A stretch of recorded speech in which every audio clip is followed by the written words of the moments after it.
Scotland. Question number 2, Sarah Boyack.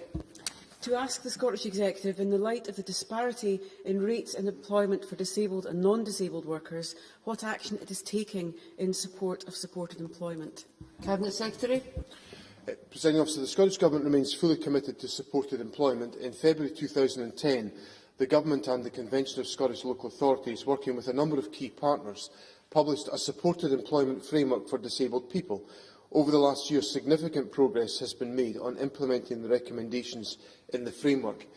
It is encouraging, however, that while the gap in employment rates between disabled and non-disabled workers remains too high, the employment rate for disabled people rose by 3.6% in the year to September 2011, at a time when employment rates generally are falling. Sarah Boyack. Yes, the rate is still less than half of disabled people gain employment, compared with 80% of able-bodied workers.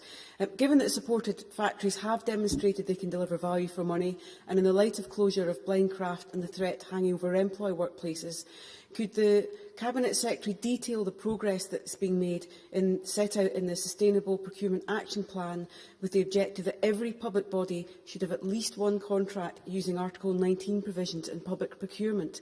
And could he say how many staff are employed by such contracts?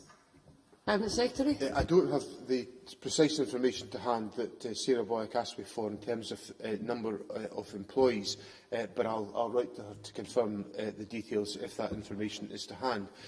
In relation to the issues in connection with Blindcraft, I know that this has been a very significant issue, and that Mr Ewing has been actively involved in this issue, working with the City of Edinburgh Council and with other agencies to support all of the individuals that have been affected and to assist them in finding alternative areas of employment.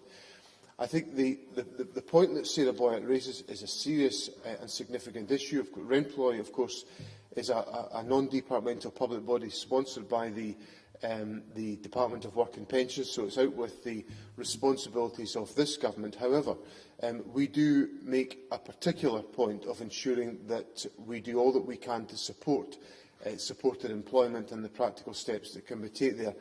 Mr Ewing met with Helen Eadie and representatives from Unite, the GMB and the Community Union to discuss concerns about the Remploy proposals, and ministers stand ready to support this area of activity in any way that we can. Sandra